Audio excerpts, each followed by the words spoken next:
بسم الله الرحمن الرحيم.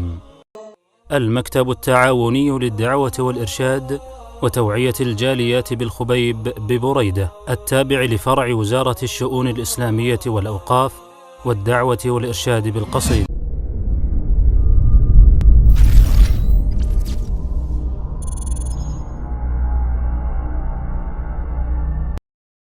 اور کہتے ہیں اے نبی صلی اللہ علیہ وسلم، اہل بدر کا آپ کے ہاں کیا مقام حاصل ہے؟ آپ نے فرمایا کہ وہ اچھے سب سے بہتر مسلمانوں میں ہے۔ کہا یہی مقام ہمارے نزدیک آسمان میں ان فرشتوں کا ہے جو غزوہ بدر میں آپ کے ساتھ ذرا سوچیں گے، ایک گھنٹے کے لیے بھی ان کا اللہ کے رسول صلی اللہ علیہ وسلم کے ساتھ کھڑے ہو جانا، موجود رہنا تمہاری زندگی بھر کے نیک عمل سے بہتر ہے۔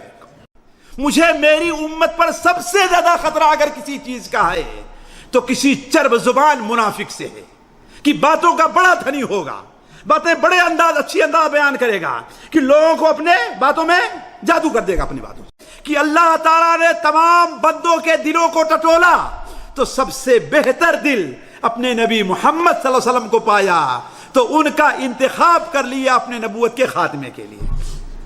پھر نبیوں کے بعد لوگوں کے دلوں کو ٹٹولا تو سب سے بہتر دل کس کا پایا؟ صحابہ کرام کا پایا۔ بسم اللہ الرحمن الرحیم،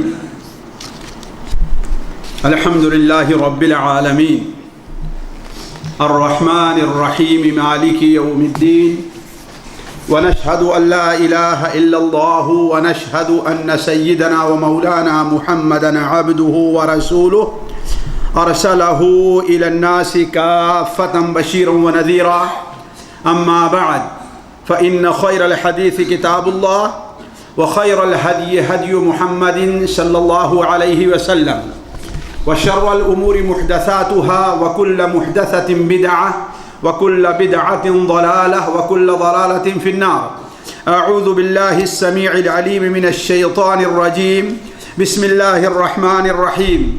محمد رسول اللہ والذین معه اشداء على الكفار رحماء بینہم تراہم رکعا سجدا یبتغون فضلا من اللہ ورضوانا سیماہم فی وجوہہم من اثر السجود ذلك مثلهم في التوراة ومثلهم في الإنجيل كزرع أخرج شطأه فآزره فاستغلظ فاستوى على سوقه يعجب الزراع ليغيظ بهم الكفار وعد الله الذين آمنوا وعملوا الصالحات منهم مغفرة وأجرا عظيما۔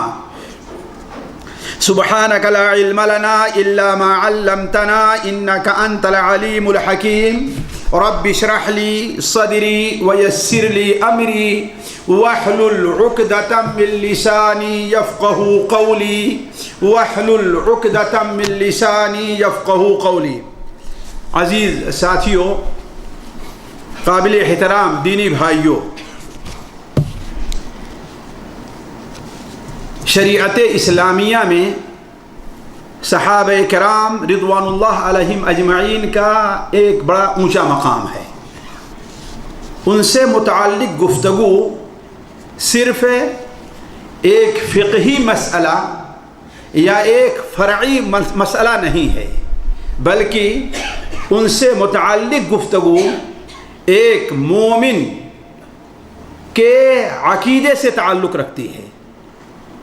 گویا کہ اس سلسلے میں بات کرتے ہوئے، اس سلسلے میں گفتگو کرتے ہوئے صرف یہ نہیں دیکھنا چاہیے کہ یہ ایک تاریخی مسئلہ ہے، یہ ایک فقہ کا عام مسئلہ ہے جس میں دو علماء کی رائے مختلف ہو سکتی ہے۔ نہیں، اس ناحیے سے دیکھنا چاہیے کہ یہ ایک مسلمان کے عقیدے کا مسئلہ ہے۔ اس ناحیے سے دیکھنا چاہیے کہ اس کے اندر ذرا سا بھی خلل انسان کے اسلام اور اس کے ایمان کے لیے خطرہ ہے۔ علماء اہل سنت و جماعت نے صحابہ سے متعلق گفتگو کو اسی ناحیے سے سوچا، رکھا اور اس پر بحث کی ہے۔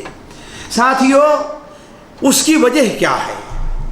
اس کی اصل وجہ یہ ہے کہ صحابہ رضوان اللہ علیہم اجمعین یہ ہمارے نبی حضرت محمد مصطفیٰ صلی اللہ علیہ وسلم کے ساتھی تھے۔ قرآن مجید میں اللہ تبارک و تعالیٰ نے ایک سے زائد جگہ ان کا جو تعارف کرایا ہے وہ نبی کے ساتھی کی حیثیت سے تعارف کرایا ہے. ان کے جہاں فضائل بیان فرمائے ہیں، ان کے جہاں مناقب کو اللہ تعالیٰ نے گنایا ہے، ان کے اعمال کی قبولیت یا ان کے اوپر اپنے فضل و کرم کے نچھاور کرنے کی جہاں اللہ نے بات کی ہے، اس میں خصوصی طور پر یہ نقطہ رکھا ہے. یہ اس لیے ہے کہ یہ ہمارے نبی کے ساتھی ہیں. لیکن الرسول والذین آمنوا معه جاہدوا باموالہم وانفسہم فی سبیل اللہ، جاہدوا باموالہم وانفسہم واولئک لہم الخیرات، واولئک لہم الخیرات. لیکن رسول والذین آمنوا معه، اور جو لوگ اس کے ساتھ ایمان لے آئے ہیں. یہ نہیں کہا کہ جو لوگ رسول پر ایمان لے آئے ہیں، اس لیے کہ اس میں ہم اور آپ بھی داخل ہو جائیں گے. کیا فرمایا اللہ تعالیٰ نے؟ والذین آمنوا معہ، جو رسول کے ساتھ ایمان لے آئے ہیں. گویا یہ بات کس سے متعلق ہے؟ خاص صحابہ سے متعلق ہے. والذین آمنوا معہ، ان کی صفت یہ ہے کہ جاہدوا باموالہم وانفسہم، نبی کے ساتھ اللہ کے راستے میں اپنے مال سے اور اپنے آپ اپنی جان سے جہاد کیا ہے. لہذا ان کا بدلہ کیا ہے؟ اولئک لہم الخیرات، اللہ تعالیٰ نے انہیں خیرات سے نواز دیا ہے اور ان کے لیے جنتیں ہیں. اور یہ یعنی کہنے کا مطلب یہ ہے کہ اللہ تعالیٰ نے ایک سے زائد جگہ صحابہ کرام کا جو تعارف کرایا ہے اس ناحیے سے کہ نہیں وہ مومن ہیں، اس ناحیے سے نہیں کہ وہ مجاہد ہیں، اس ناحیے سے نہیں کہ وہ عمل صالح کر رہے ہیں، ان میں سارے مسلمان شریک ہو جائیں گے. اس ناحیے سے تعارف کرایا ہے کہ وہ رسول کے ساتھی ہیں. اور ہم اور آپ جانتے ہیں دنیا میں کسی بھی انسان، بڑے انسان کی کامیابی میں، اس کے خوشنامی میں اور بدنامی میں اس کے ساتھیوں کو بہت بڑا دخل ہے. اس کے ساتھی ہی، اس کے ساتھ اٹھنے اور بیٹھنے والے ہی دنیا میں یہ اسے بہت اونچا اٹھا دیتے ہیں یا لوگوں کی نظروں سے گرا دیتے ہیں. اس بات کا بہت بڑا دخل ہے. اس لیے جب صحابہ کرام سے متعلق گفتگو کی جائے تو اس لیے نہیں کہ ایک عام انسان ہے، یہ عام لوگ ہیں. عام جو معیار ہے لوگوں کے پرکھنے کا، لوگوں کے ثقہ قرار دینے کا یا ضعیف قرار دینے کا، لوگوں کے قابل اعتماد قرار دینے کا یا قابل اعتماد نہ قرار دینے کا، اس لیے ہم گفتگو نہیں کریں گے. ہم اس لیے گفتگو کرتے ہیں کہ اللہ کے رسول کے ساتھی ہیں اور ہمارے نبی کا حق اس وقت تک ادا نہیں ہو سکتا جب تک کہ ان کے ساتھیوں کا حق ادا نہ کر دیا جائے.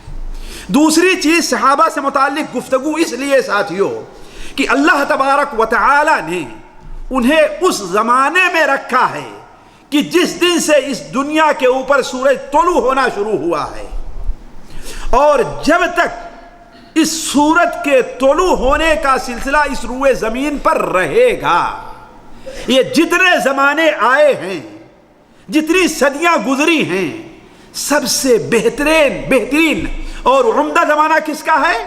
صحابہ کرام رضوان اللہ علیہم اجمعین کا. خیر القرون قرنی ثم الذین یلونہم. نبی کریم صلی اللہ علیہ وسلم نے یہ فضیلت خصوصاً بیان کی ہے اور یہ بھی بیان کیا ہے کہ اس زمانے کے بعد کچھ ایسے لوگ پیدا ہوں گے جنہیں دین کا کوئی اہتمام نہیں ہوگا. تو گویا صحابہ کرام سے متعلق جو گفتگو کی جائے اس ناحیے سے کی جائے کہ یہ زمانہ، دیکھیے کوئی زمانہ کسی اس زمانے کے اندر اپنے طور پر کوئی خوبی نہیں ہوتی ہے. یہ ایک برتن ہے ساتھیوں، یہ برتن آپ کے لیے کبھی محبوب ترین ہوگا اور یہی برتن کبھی آپ کے لیے مبغوض ترین ہوگا. کیوں؟ کس وجہ سے؟ اس لیے کہ اس برتن میں کیا چیز ہے اس کی بنیاد پر ہے بات نہیں. ایک گلاس ہے، کبھی آپ اٹھا کر کے اسے پھینک دیں گے اور کبھی آپ اسے اٹھا کر کے اپنے منہ سے لگا لیں گے. ہے بات صحیح کہ نہیں؟ گلاس کی وجہ سے، جی کس وجہ سے؟ اس گلاس میں کیا چیز پائی جا رہی ہے. تو یہ زمانہ، رات اور دن کا آنا، صبح و شام کا ہونا، دوپہر اور رات کا ہونا، یہ کوئی خوبی کی بات نہیں ہے. اصل خوبی یہ ہے کہ ان وقت میں ان دنوں میں کیسے لوگ ہیں جو زندگی گزار رہے ہیں، ہے کہ نہیں؟ تو خیر القرون اس لیے ہے کہ اس زمانے میں بدعتوں کا ظہور نہیں تھا، بدعاتی کو مبغوض سمجھا جاتا تھا، بلکہ اس کے اوپر کوڑے برسائے جاتے تھے، اور سنتوں کا عام رواج تھا۔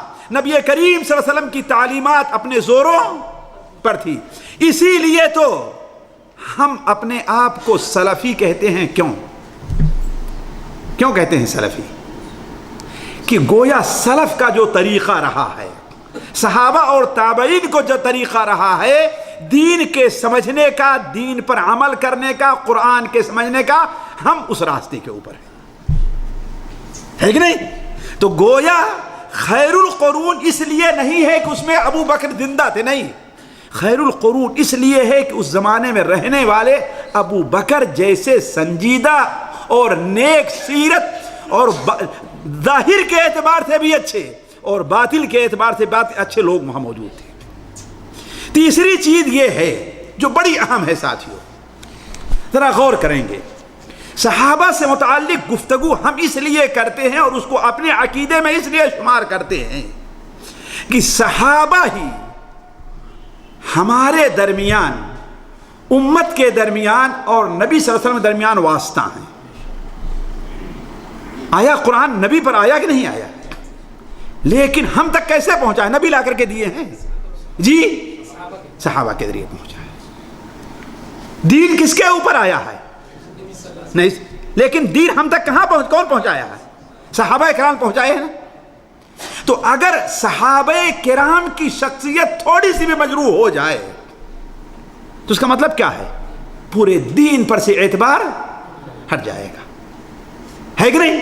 اسی لیے ایک حدیث ہوتی ہے، ایک مؤلف تک، لکھنے والے تک، مثال کے طور پر اگر 8-10 لوگ ہیں ان میں ایک صحابی ہے، تو علماء جب گفتگو کرتے ہیں تو صحابی کو چھوڑ کر کے بعد کے لوگوں سے متعلق گفتگو، صحابہ کو نہیں چھیڑتے، صحابہ تعارض نہیں کرتے، چاہے چھوٹا صحابی ہے یا بڑا صحابی، اس سے کوئی تعارض نہیں۔ تعارض کس سے ہوگا؟ صحابی کے بعد جو لوگ ہیں۔ کیوں؟ اس لیے کہ ہمارے نبی صلی اللہ علیہ وسلم نے فرمایا، سنن ابو داؤد میں رہا ہے، تسمعون ویسمع منکم، تم لوگ مجھ سے میری باتیں سن رہے ہو، بعد میں والے آنے والے تم سے تمہاری باتیں سنیں گے، اور ان کے بعد ان سے سنیں گے، اس طریقے سے دین کا سلسلہ چلتا رہے۔ اسی لیے علماء کہتے ہیں کہ کسی بھی صحابی سے کوئی بھی حدیث اگر آتی ہے تو اس کے تحقیق کرنے میں صحابہ کو مد نظر نہیں رکھا جائے گا۔ کس کو رکھا جائے گا؟ بعد کے لوگوں کو رکھا جائے گا، ان سے متعلق کوئی گفتگو نہیں۔ کیوں؟ اس لیے کہ ایک صحابی کی شان اگر مجروح ہو جائے آپ کے نزدیک تو گویا ایک سلسلہ ہے جو ختم ہو گیا۔ کیوں؟ دوسرے کے نزدیک دوسرا ہوگا، تیسرے کے نزدیک وہ کہے گا جب بھائی آپ کے نزدیک یہ مجروح ہے تو وہ کیا نہیں ہو سکتا ہے۔ اسی لیے علماء کہتے ہیں کہ اسلام ایک گھر ہے اور صحابہ اس کے دروازے ہیں۔ اسلام ایک گھر ہے اور صحابہ اس کے دروازے اور دیوار ہیں۔ اگر دروازے اور دیوار میں شگاف پڑ گیا تو اس کا مطلب ہے وہ گھر محفوظ نہیں رہ سکتا۔ تو اگر صحابہ کی شخصیت مجروح ہو گئی تو گویا پھر دین اسلام محفوظ۔ تو یہ سب سے بڑی وجہ ہے جس کی وجہ سے علماء اہل سنت و جماعت نے صحابہ کے معاملے میں گفتگو کو ایک تاریخی مسئلہ، ایک فقہی مسئلہ نہیں رکھا ہے۔ کیا رکھا ہے؟ اسے عقیدے کا مسئلہ رکھا ہے۔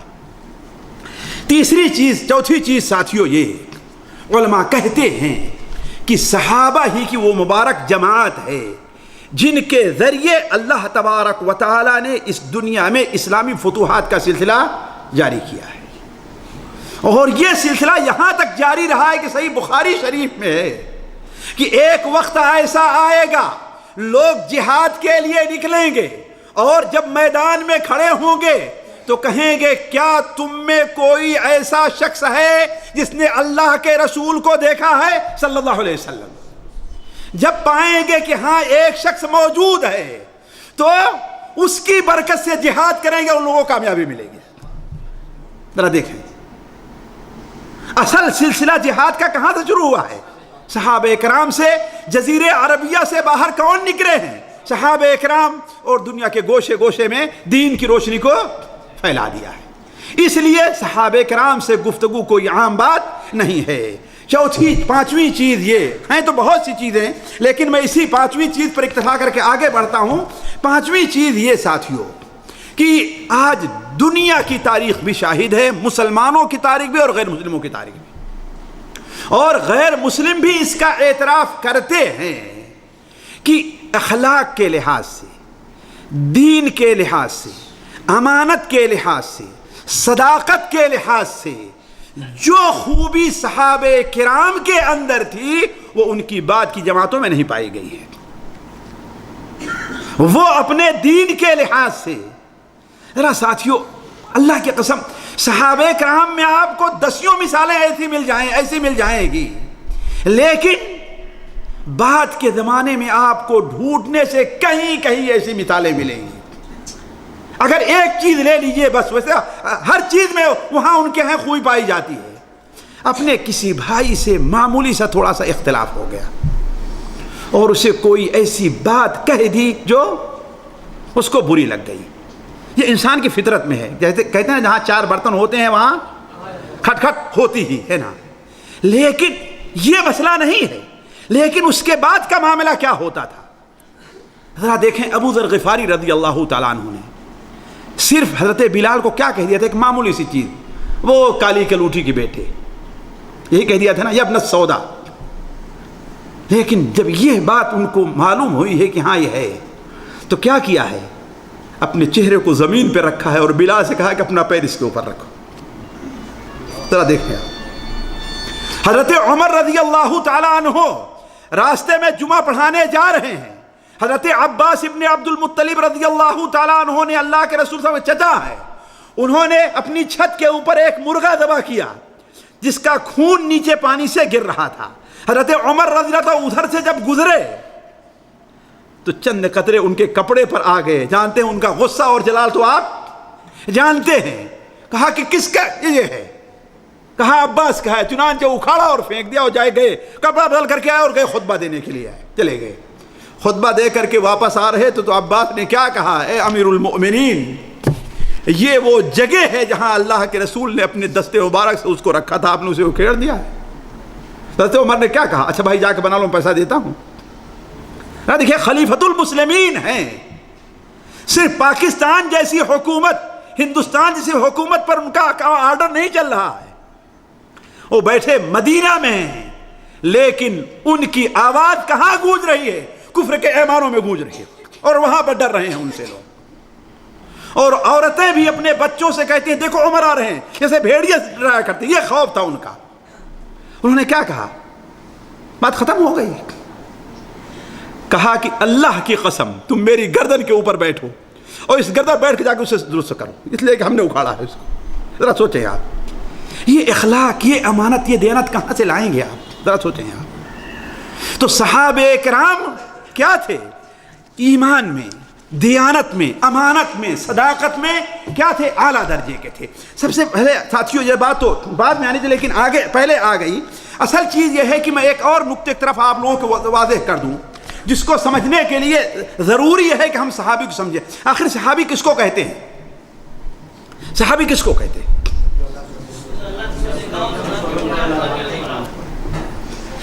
دیکھا ہو اور نابینا ہے تو نابینا ہے تو آپ نے کہا دیکھا ہو.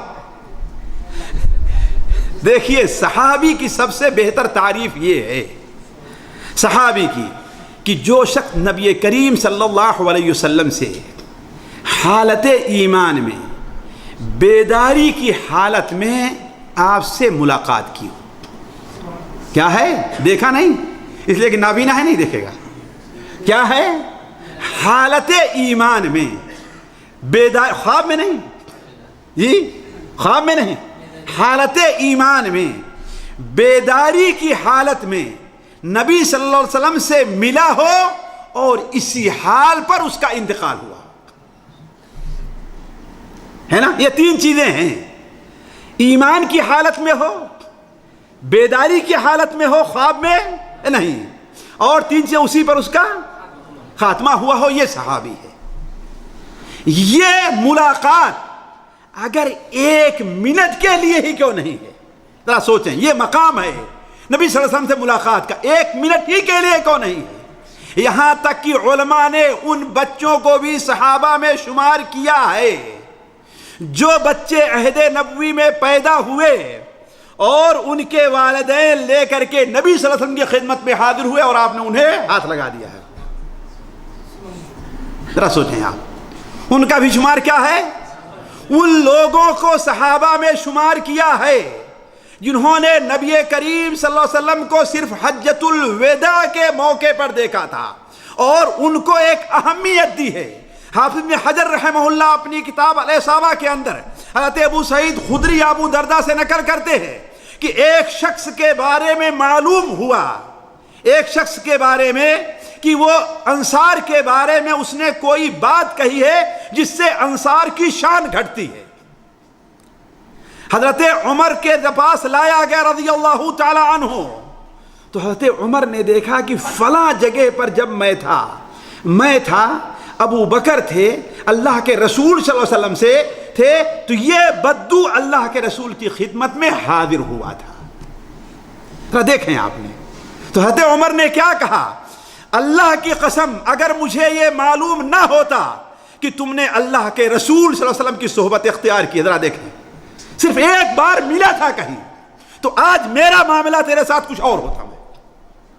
حضرت عمر نے اسے سزا دینے سے کیوں چھوڑا ہے ساتھیوں؟ صرف اس لیے کہ اس نے اللہ کے رسول صلی اللہ علیہ وسلم کو پتہ نہیں کتنی دیر کے ساتھ دیکھیں آپ, صرف یہ ہے کہ میں تھا, ابو بکر تھے اور اللہ کے رسول صلی اللہ علیہ وسلم تھے, اور تو وہاں پر آیا اور بیٹھا تھا. ذرا دیکھیں آپ, تو صحابی شریعت کی نظر میں وہ شخص ہے جو حالت ایمان میں اگر کافر تھا اور بعد میں مسلمان ہوا نبی صلی اللہ علیہ وسلم کی وفات کے بعد, تو وہ صحابی نہیں ہے. اس کو ایک الگ نام دیا ہے علماء نے, مخضرم. جیسے کعب الاحبار ہے نا, اللہ کے رسول زمانے میں یہودی تھے لیکن مسلمان کب ہوئے؟ آپ کی وفات کے بعد, ہے نا. سوید ابن غفلہ ہیں, یہ اپنے قوم میں مسلمان ہو گئے اور جب مدینہ منورہ پہنچے ہیں تو لوگ نبی صلی اللہ علیہ وسلم کو دفن کر کے واپس آ رہے تھے. ذرا سوچے, لیکن ان کا شمار صحابی میں نہیں. ضروری یہ ہے کہ آپ کو حالت ایمان میں آپ سے ملاقات کی ہو اور اسی حال میں اس کا انتقال ہوا ہو.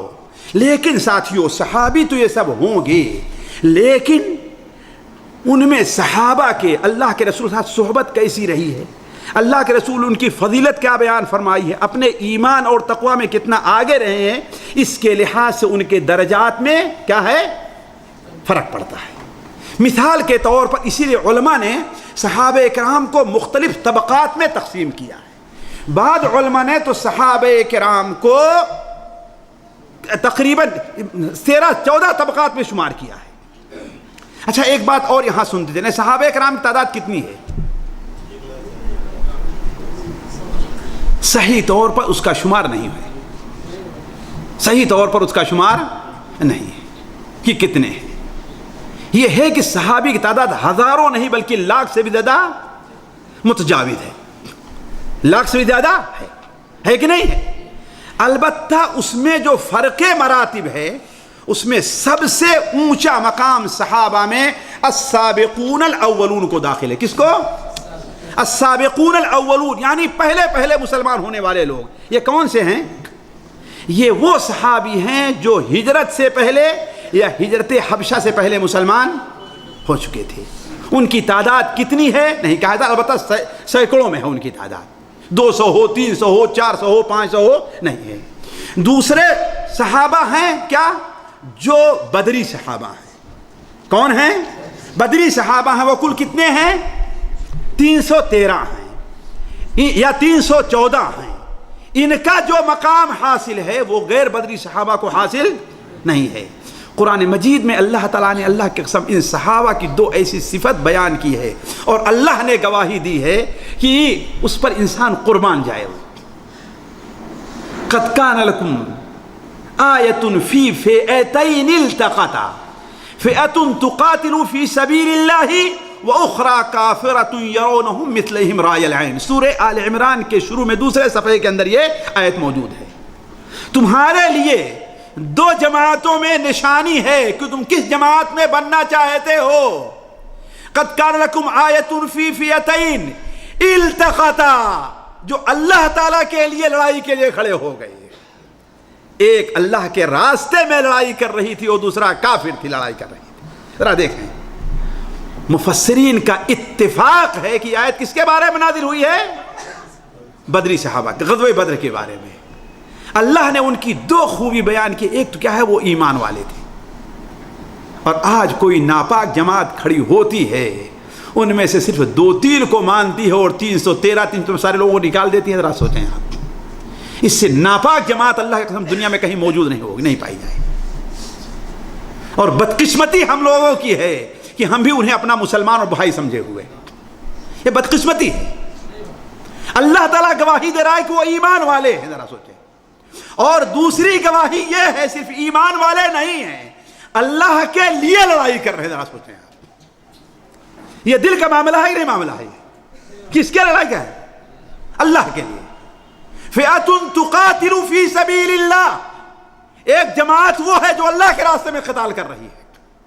اسی لیے تو صحیح بخاری شریف میں ہے, حضرت جبرائیل اللہ کے رسول کی خدمت میں آتے ہیں اور کہتے ہیں اے نبی صلی اللہ علیہ وسلم, اہل بدر کا آپ کے ہاں کیا مقام حاصل ہے؟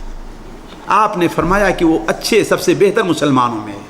کہا یہی مقام ہمارے نزدیک آسمان میں ان فرشتوں کا ہے جو غزوہ بدر میں آپ کے ساتھ شریک ہوئے.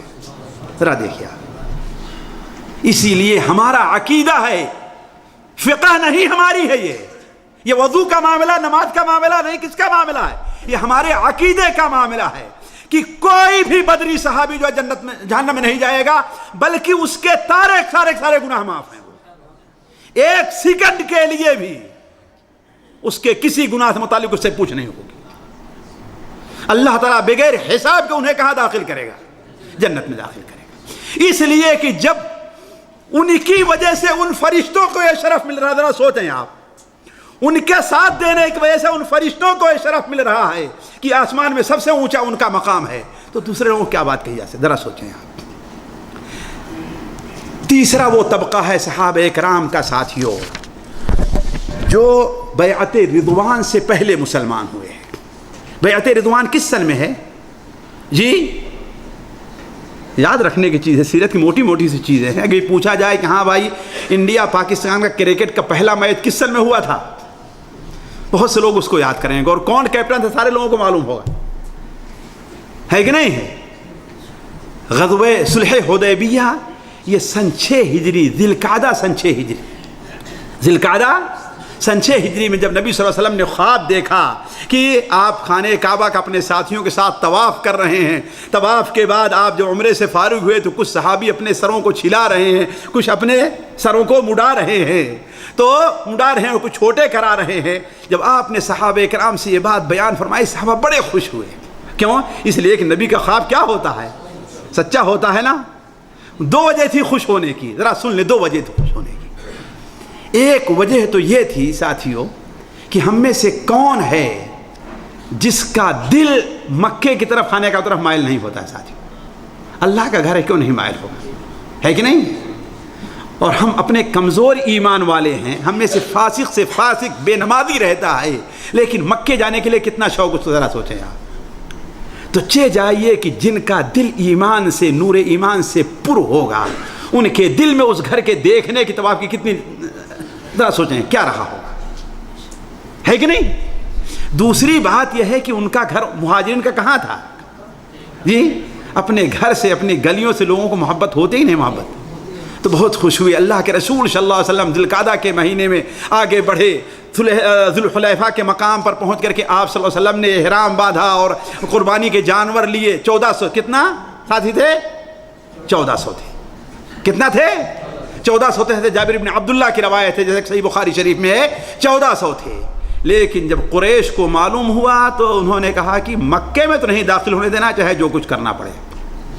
آپ صلی اللہ علیہ وسلم عصفان تک پہنچے تو مکے کے لوگوں کی نیت کا آپ کو علم ہو گیا. اور یہی نہیں، خالد بن ولید سب سے زیادہ جوش میں تھے، اپنے گھوڑ سواروں کو لیا اور آگے بڑھ کر کے آپ کا راستہ روکنا چاہا، لیکن نبی صلی اللہ علیہ وسلم چونکہ لڑائی کے لیے نہیں گئے تھے. آپ ایسے جا رہے تھے، آپ نے ایسے راستہ کاٹا اور جا کر کے حدیبیہ کے مقام پہ ٹھہر گیا. خالد بن ولید نے اب دیکھا کہ ارے اب تو سامنے کوئی فوج نکل گئی ہے، لہذا دوڑا کر کے پھر اس طرف آئے اور شمیسی کے مقام پر، جسے آج شمیسی کہتے ہیں، وہاں پہاڑ کے قریب آ کر کے کھڑے ہو گئے.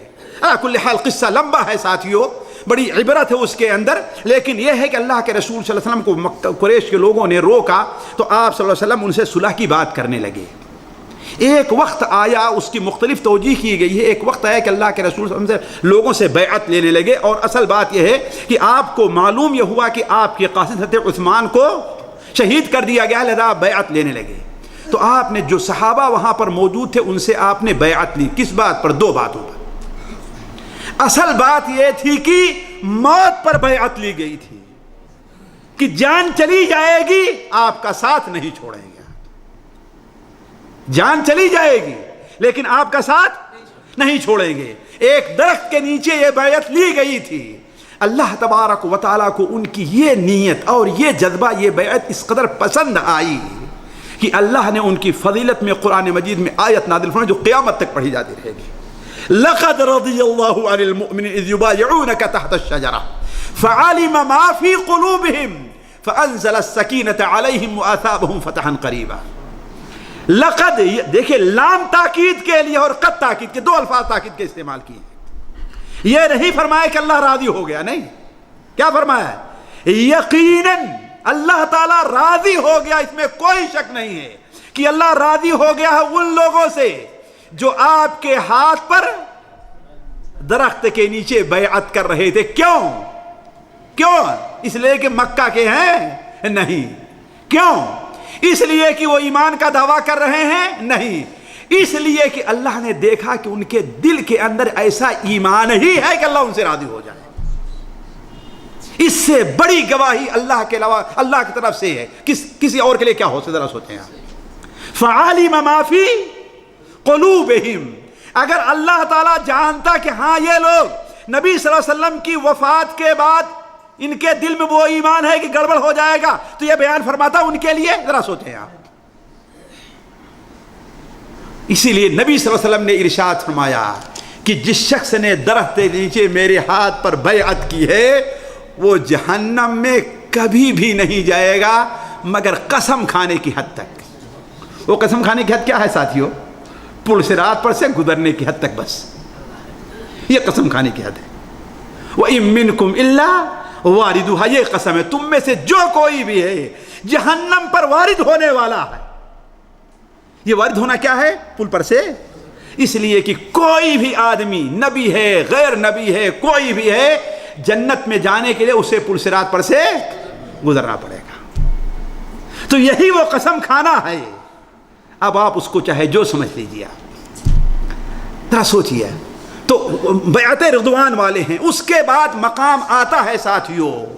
دیکھیے یہ چیز جو میں طبقے کے بیان کر رہا ہوں اس کا ایک مقصد ہے. ایک تو آپ کے علم کا، دوسرے جو اس کے بعد میں جو کچھ بیان کروں گا وہ ایک مقصد ہے اس کے پیچھے. اس لیے کہ آج بدقسمتی سے محرم کا مہینہ ہمارے ہاں آتا ہے کہ میڈک ٹرٹر کرنے کے لیے نکل شروع ہو جاتے ہیں، ہے کہ نہیں ہے؟ اس میں کچھ زیادہ آواز والے میڈک رہتے ہیں، ہے نا، زیادہ خطرناک میڈک رہتے ہیں، اور کچھ جو ہیں ان کی آواز وہیں تک رہ جاتی ہے نا، اور کچھ جو کم آواز والے ہوتے ہیں، بڑی آواز والوں سے اپنی آواز ملا دیتے ہیں تو ان کی آواز بھی تیز ہو جایا کرتی. تو ایسے ہی جب محرم کا مہینہ آتا ہے تو انسانی میڈک جو ہے نا وہ بھی ٹرٹر کرنا شروع کر دیتے ہیں. ان میں کچھ اپنے لوگ بھی شامل ہو جایا کرتے ہیں، ہے کہ نہیں ہے؟ اور کچھ ایسے لوگ شامل ہوتے ہیں، اللہ کی قسم بڑا تعجب ہوتا ہے. ابھی آپ کے ایک صاحب پاکستان کے، اور مجھے بعد میں لوگوں نے بتایا کہ ان سے لوگ بڑے متاثر ہیں، وہ پتہ نہیں کون ہے، انجینئر مرزا جو ہے، اللہ کی قسم اگر جسے نابالغ مولوی کہیں تو نابالغ مولوی ہے. نابالغ جانتے ہیں نا، ہے کہ نہیں؟ اگر کسی کو نابالغ مولوی کہا جائے وہ اتنا بڑا جاہل ہے کہ بعد بنیادی باتیں اللہ کی قسم مجھے تو ڈر لگ رہا ہے کہیں اس کے اوپر اللہ کے رسول کی وہ حدیث تو نہیں صادق آتی ہے کہ نبی صلی اللہ علیہ وسلم نے ارشاد فرمایا گستاخی معاف، میں جانتے ہیں کسی کی نام لے کر کسی کے اوپر رد نہیں کرتا، میرا یہ منہج نہیں، لیکن بسا اوقات انسان کا دل کیا ہے وہ جلتا ہے، اور افسوس ہوتا ہے کہ ایسے وقت میں ہمارے علماء جہاں موجود ہوں ایسے لوگوں کی پذیرائی کیسے ہو جاتی ہے، سوچنے کی بات ہے، سوچنے کی بات ہے۔ تو میں کہہ رہا تھا کہ اسے ایسی بنیادی باتیں دین کی نہیں معلوم ہے، الامان الحفیظ، تو میں کہہ رہا تھا کہیں اس کے اوپر اللہ کے رسول کی وہ حدیث تو نہیں صادق آتی ہے۔ آپ نے بیان فرمایا اخوف ما اخاف علی امتی کل منافق علیم اللسان، مجھے میری امت پر سب سے زیادہ خطرہ اگر کسی چیز کا ہے تو کسی چرب زبان منافق سے ہے، کہ باتوں کا بڑا دھنی ہوگا، باتیں بڑے انداز اچھی انداز بیان کرے گا کہ لوگوں کو اپنے باتوں میں جادو کر دے گا اپنی باتوں سے، اور لوگ اس کی بات ماننا شروع کر دیں گے۔ ورنہ کہاں صحابہ کرام کا مقام، اور کہاں بعد میں آنے والا ایک آدمی ان کے اوپر آواز اٹھائے، اور وہ بھی کاش کے علم ہو اسے، نعوذ باللہ من ذالک۔ اللہ کی قسم کبھی میں آپ کے سامنے طلاق کا مسئلہ اس سلسلے میں رکھوں گا، اس شخص کو تو یہ بھی نہیں معلوم ہے، بڑے دعوے کے ساتھ ایک بار مجھے لوگوں نے سنایا کہتا ہے کہ 3 طلاق کے ایک ہونے کا مسئلہ 8 صدیوں تک کوئی عالم اس کا قائل نہیں رہا ہے، وہ سب سے پہلے ابن تیمیہ قائل ہوئے ہیں، نعوذ باللہ من ذالک۔ اولا تو امام تیمیہ 8ویں صدی کے ہیں ہی نہیں، یہی نہیں اس بیچارے کو معلوم ہے کہ کس صدی کے امام تیمیہ ہیں، ان کی پیدائش کب، ان کی وفات کب، ایک چیز۔ دوسری چیز، امام طحاوی رحمہ اللہ وہ کون ہے؟ حنفی عالم ہیں، اور کس سن میں ہیں؟ 4تھی صدی ہجری کے ہیں۔ امام ابن رشد مالکی ہیں، کس صدی کے ہیں؟ یا 6ٹھی کے ہیں۔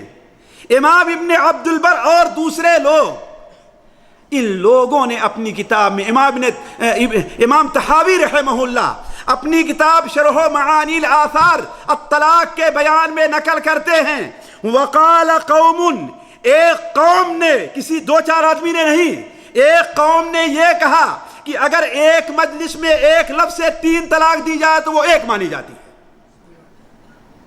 اور ذرا دیکھیے اس کی علمیت، دیکھیے اس کی جہالت، دیکھیے کھڑے ہو کے لوگوں کے سامنے کیا اعلان کرتا ہے کہ ان 800 سال تک ابن تیمیہ کے علاوہ کسی اور نے یہ بات نہیں کہی۔ ذرا سوچنے کی بات ہے، یعنی ایسی کتاب جو عام طور پر لوگوں کے ہاں پائی، لوگوں کے ہاتھوں میں ہے، شرح معانی الاثار، ہر حنفی کے معالم کے گھر موجود ہوگی یہ چیز، یہ کتاب ہر مکتبے کے اندر موجود ہوگی، اور پھر بھی تو اتنا بڑا علمیت کا دعویٰ کرنے لگا، نعوذ باللہ من ذالک۔ خیر ساتھیوں، یہ بات ضمن میں آ گئی، میں صحابہ رضوان اللہ علیہم کے طبقات کو آپ کے سامنے رکھ رہا تھا۔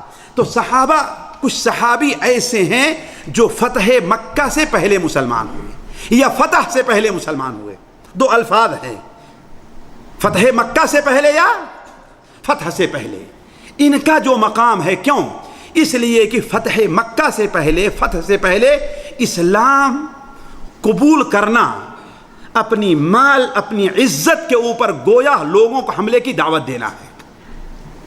مسلمان بڑا بتائیے، صلح حدیبیہ میں کتنے تھے مسلمان؟ 1400 تھے۔ چلیے 1400 کو اللہ کے رسول نے چھوڑا ہوگا، ہے کہ نہیں ہے؟ مدینہ منورہ کے بچوں کو، عورتوں کو اتنا چھوڑا ہوگا، لیکن ذرا کتنے مسلمان تھے؟ جبکہ نبی کریم صلی اللہ علیہ وسلم کو دین کی دعوت دیتے 18-19 سال ہو گئے تھے۔ کتنا؟ فتح مکہ کس سن میں ہے ساتھیوں؟ کوئی بھائی ساتھ کر رہے ہیں پیچھے سے؟ ہاں، فتح مکہ سن 8 ہجری میں ہے۔ اللہ کے رسول صلی اللہ علیہ وسلم فتح مکہ کے لیے نکلے ہیں، تو آپ کے ساتھ تمام لوگوں کو، مدینہ منورہ کے پاس پڑوس کے لوگوں کو جمع کیا، تو کتنی فوج جمع ہو پائی ہے؟ کتنی فوج؟ 10,000 کی۔ اور اس کے بعد سال بھر کے بعد آپ صلی اللہ علیہ وسلم غزوہ تبوک کے لیے نکلے ہیں، تو مسلمانوں کتنی تعداد تھی؟ ذرا سوچئے۔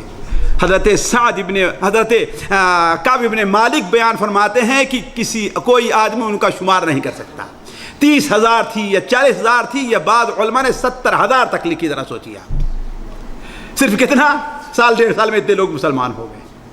تو فتح مکہ سے پہلے مسلمان ہونا کیا ہے؟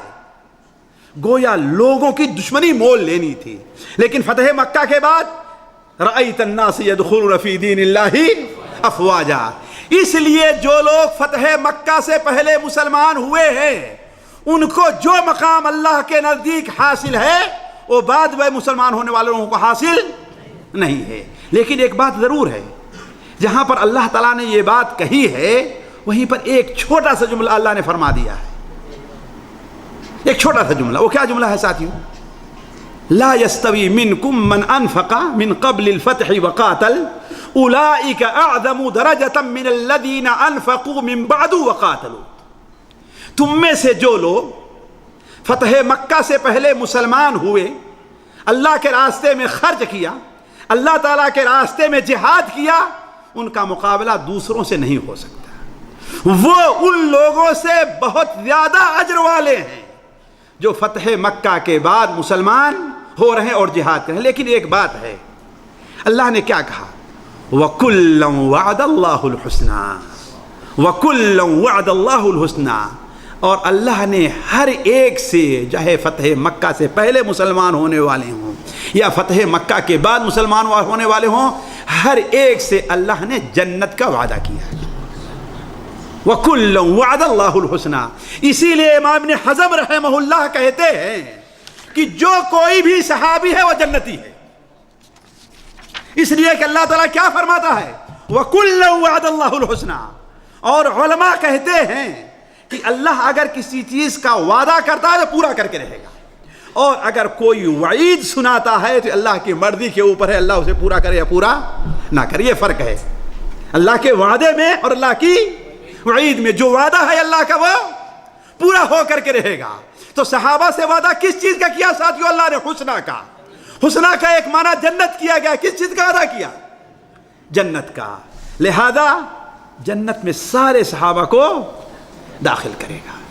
ذرا سوچیں آپ۔ علی کل حال ساتھیو، ایک بات جیسے کہ ہم نے کہا، یہ ایک تقسیم ہے جسے علمی تقسیم علماء نے کیا ہے، لیکن جیسے ہم نے اس سے پہلے اشارہ کیا ہے اس کو سنتے چلیے۔ صحابی کے مقام کو خواہ ایک منٹ کے لیے بھی اللہ کے رسول سے ملا ہے، اس مقام کو دنیا کا کوئی عمل نہیں پا سکتا ہے۔ یہ ہمارے عقیدے کی بات ہے اور عقیدے کی کتابوں میں یہ ہے۔ میں حوالہ دیتا ہوں مثال طرح سنن ماجہ ہے نا آپ لوگوں کے پاس، اردو ترجمہ ہو کر کے یہاں شاید اگر ضیاء بھائی ہوں تو آپ لوگ ان سے منگا کر کے پڑھ لیں گے اگر ہے نا۔ شروع میں جہاں عقیدے کا بیان لکھا ہے، شروع مقدمہ نام رکھا ہے جس میں المقدمہ، اس میں عقیدے کا بیان رکھا ہے۔ اس میں حضرت عبداللہ ابن عمر، جانتے ہیں نا کون ہے؟ عبداللہ ابن عمر رضی اللہ تعالیٰ عنہ کا ایک قول نقل کیا ہے، علماء نے صحیح قرار دیا ہے، علامہ البانی نے بھی صحیح قرار دیا ہے کہ وہ بیان فرماتے ہیں کہ لا تسبوا اصحاب محمد صلی اللہ علیہ وسلم، محمد صلی اللہ علیہ وسلم کے ساتھیوں کے گالی نہ دو۔ دیکھیے گالی میں نہیں سمجھتا اس کا کوئی صحیح ترجمہ ہے ہمارے عام طور پر، لیکن گالی کس کو سمجھتے ہیں؟ ماں بہن اور یہ گالیاں نا، یہ معنی گالی کا نہیں ہے۔ اصل میں سب کا معنی یہ ہے کہ ان کے عیوب تلاش کرنا۔ وہ بخیل تھا، وہ بزدل تھا، اس کی نیت اچھی نہیں تھی، یہ چیزیں ہیں۔ یہ کیا ہیں؟ اصل سب یہ ہے ساتھیوں۔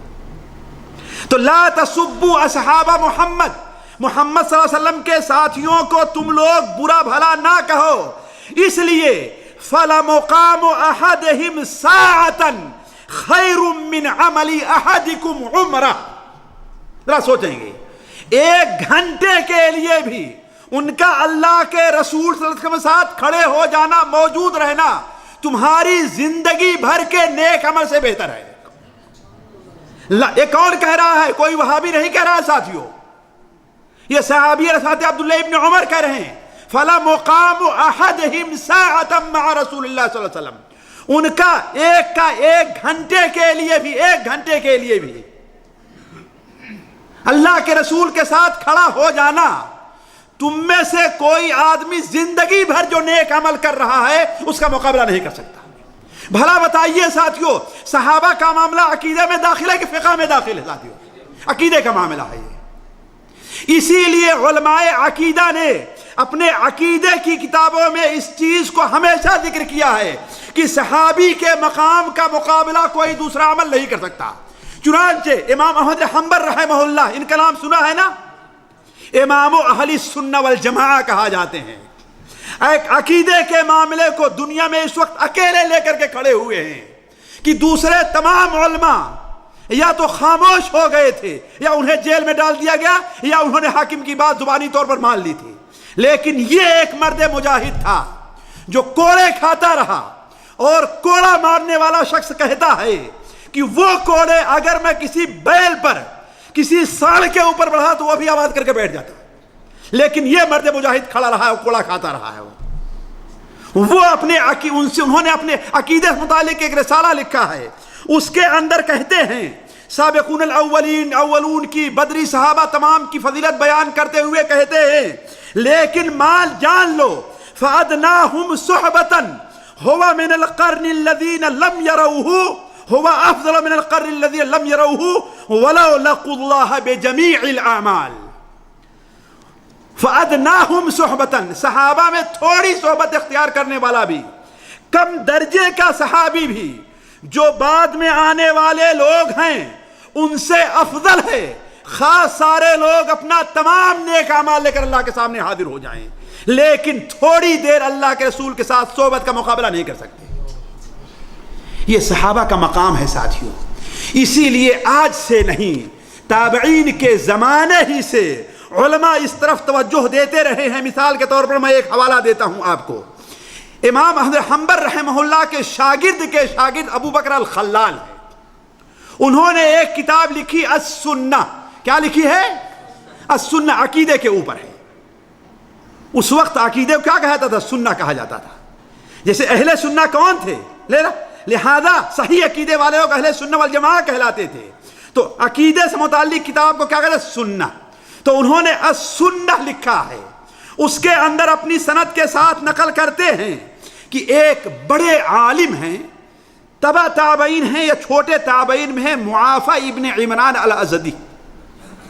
انہیں اس وقت کے علماء نے یاقوتۃ العلماء کہا ہے۔ کیا کہا ہے؟ یاقوت العلماء۔ کیا معنی؟ یاقوتہ کا معنی کیا ہوتا ہے ساتھیوں؟ موتی اور ہیرے کے، یعنی جس طریقے سے پوری انگوٹھی ہو اس میں سب سے اہمیت کس کی ہوتی ہے؟ وہ نک کی ہوتی ہے کہ نہیں؟ ایسے ہی گویا علماء میں کن کی اہمیت ہے۔ اور چونکہ گرمی لگ رہی ہے تو ان کا ایک قول مجھے یاد آیا، آپ لوگوں کو گرمی لگ رہی ہوگی۔ ایک امام ذہبی رحمہ اللہ اپنی کتاب سیر میں نقل کرتے ہیں کہ ایک بار اپنے ساتھیوں کے ساتھ جا رہے تھے، کسی نوجوان نے کہا اوف آج بڑی گرمی ہے، جو ہم لوگ عام طور پر کہتے ہیں نا، یہ ناجائز کلمہ نہیں ہے، لیکن دیکھیے احتیاط دیکھیے ان لوگوں کا۔ وہ غصے سے اس کے طرف مڑ کر کے دیکھے، کہا کیا تمہیں ٹھنڈی مل گئی ہے کہنے سے؟ تمہیں ٹھنڈی حاصل ہو گئی؟ یعنی جس کلام کا فائدہ نہ ہو، کہیں ایسا نہ ہو تمہارے یہ کہنے سے گرمی جو اللہ تعالیٰ کی طرف سے اس کے اوپر کہیں اعتراض نہ ہو جائے۔ یہ تھے معافی ابن عمران الازدی رحمہ اللہ۔ ان سے پوچھا گیا کہ یہ بتائیے کہ حضرت معاویہ افضل ہیں یا عمر ابن عبدالعزیز افضل ہیں؟ اور بتا دوں کہ آج انشاءاللہ عشاء کے بعد جو میرا پروگرام ہے وہاں پر عنیزہ میں، اس میں کچھ باتیں حضرت معاویہ رضی اللہ تعالیٰ عنہ ہی سے متعلق ہوں گی، اس لیے کہ ان کو بہت سے لوگوں نے اپنے اعتراض کا نشانہ بنایا ہے، جبکہ میں یہ جانتا ہوں علماء کے قول کے مطابق کہ جس شخص کی انگلی حضرت معاویہ کی طرف اٹھے، اگر مسلمانوں کا علاقہ ہے تو اس انگلی کو اٹھے بلکہ کاٹ دینا چاہیے۔ جو زبان حضرت معاویہ کے خلاف کھلے اس زبان کو کاٹ دینا چاہیے، جو آواز حضرت معاویہ کے خلاف اٹھے اس آواز کو بند کر دینا چاہیے۔